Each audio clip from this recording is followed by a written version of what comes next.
So then guys, in 2026, what new iPhones are we expecting to be released? Well, there's quite a few of them. And I'll also tell you this, there's also been a bit of a shake-up to the lineup in 2026. But first of all, let's do a quick recap in what we saw in 2025. At the very beginning of 2025, we got this phone right here. It was the iPhone 16e, a replacement as it were to the SE model. Essentially, it's a design of, say, an iPhone 14 normal, but with a few other sort of upgrades inside of it. So one thing that we definitely got is a brand new chip. We've got the A18 added to this, and we've also got, say, a single camera sensor on the back. But one thing a lot of you guys weren't too happy with was the actual launch price. It was $599 for this iPhone. A lot of you guys were hoping it was going to be a little bit less, but since that time it's been released, especially with like Black Friday deals and things like this,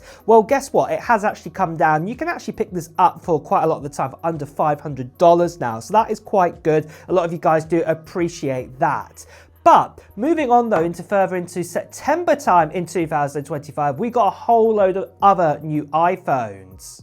We got such iPhones like the iPhone 17, and the iPhone 17 got some massive upgrades in 2025. So for example, we actually got a Pro Motion display. That display also got enlarged from 6.1 inches to 6.3 inches. We also got the likes of the brand new A19 chip added inside of this, and we also got dual 48 megapixel cameras for the ultra wide and also the wide sensor, yet retaining the same $799.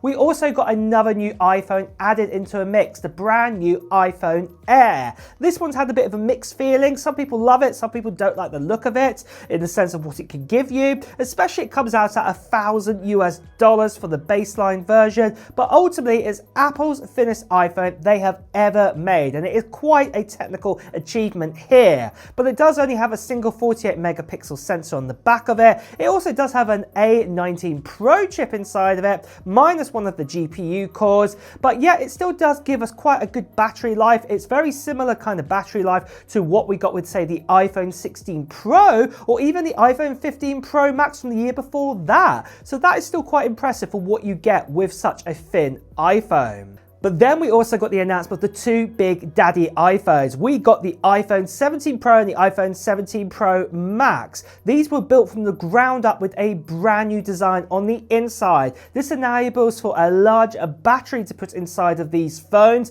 Also, some of them are also completely eSIM, so this means the battery's even larger in some regions across the world. And then we also got 48 megapixel triple camera sensors this time round, and also that telephoto camera ability. Well, that actually gives us, 8 times zoom, optical zoom kind of preference that we got there with those fusion cameras. Lots of other enhancements across the board as well, with the brand new selfie cameras and all sorts of other bits and pieces too. And they are great phones. But like I said, going into 2026, we also have some new phones going to be coming out that year. To start with, we're going to have the brand new replacement to the iPhone 16e, and that is going to be an iPhone 17e is on target to come out in the springtime.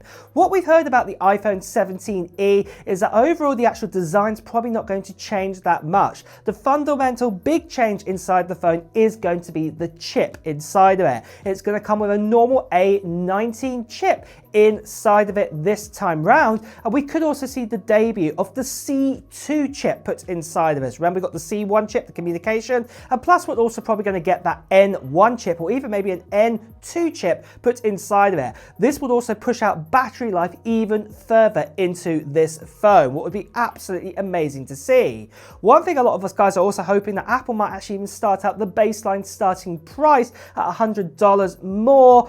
But personally, I don't think they might do that. So I do think actually it will start out the same $599. But like I said, the good news is, give it a couple of months, a few months, you'll be able to probably pick it up for around about $500 instead. It's just the launch price. So yeah, that's one thing to say. But that is going to be the first iPhone we are going to be getting in 2026. It is going to be the new iPhone 17e. So then guys, just quickly, if your website is actually important for your business, your agency work, or your marketing, then honestly, hosting is one of the last things that you can probably afford to gamble on.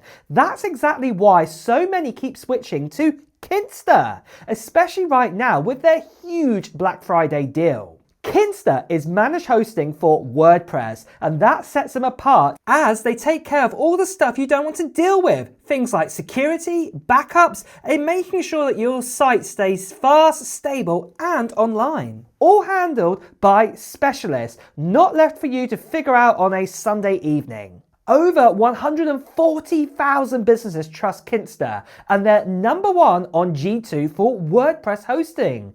Agencies love them because things simply stop breaking, and the performance uplift is no joke. Websites could actually run up to 200% faster once they've moved over to Kinsta. That's thanks to edge caching, early hints, and a global CDN with over 300 locations. Fast sites convert better and rank better. It's the simplest upgrade you can make. Security is also where Kinsta goes beyond most hosts. You're getting enterprise-grade firewalls, DDoS protection, isolated containers, up to 99.9% SLA-backed uptime guarantee, and SOC 2 level compliance. For businesses dealing with sensitive data, this matters. Their support team, well, easily one of the best things about them. Real humans, real WordPress pros answering in minutes, not bots. And because it's Black Friday, the deal is huge. 6 months free on annual plans, or for 50% off the first 6 months on monthly plans. This runs from November 17th to December 2nd, and every plan includes a 30-day money-back guarantee. Plus, there's free migration to get you moved over without any stress. And if you want your hosting just to work and work fast, now is the perfect time. Check out the link in the description or the QR code what's on screen right now to get started. But moving on from this then, what other new iPhones are we going to see in 2026? Well, this is going to be at the other half of the year. This is going to be in September sort of time. And that is we're also going to get the new iPhone 18 Pro and the iPhone 18 Pro Max. And we've heard lots of leaks and rumors already for this new phone. We've been told we're going to be getting some new colors being added to the mix, what look absolutely gorgeous here. And then also on top of that too, we've also been told we're going to get such upgrades as a brand new camera being added to the range this time, and also potential of 5G connectivity via satellite for the very first time. So this is definitely going to be a big upgrade with this. We're also probably going to get that new N2 chip, communication chip with the C2X potentially by them, because obviously we still use a Snapdragon Qualcomm one now inside of the iPhone 17, Pro models right now. So this will be upgraded to Apple's own. So this would also push out battery life. So this is really exciting to see. Probably the overall design is not going to change too much with it. It's probably going to be very similar, but overall it's going to be definitely a good enhancement in what we're going to get over the iPhone 17 Pro and the iPhone 17 Pro Max.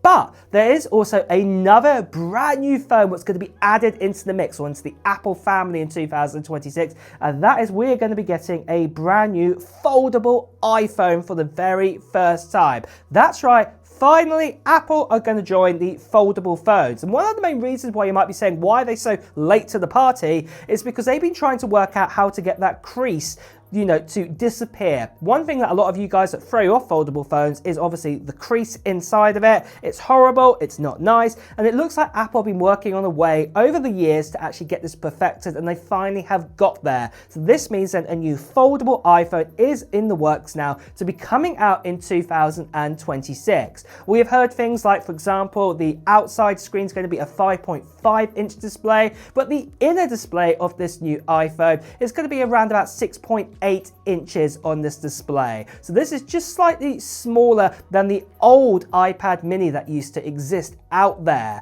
not the current iPad mini that exists right now. So yeah, this is still going to be a great display what we're going to have with this new iPhone. But then the next question you're going to be asking about is, what about, say, the normal iPhone 18? And also, you know, when's that going to come out? And also maybe the iPhone Air 2, are we going to get that in 2026?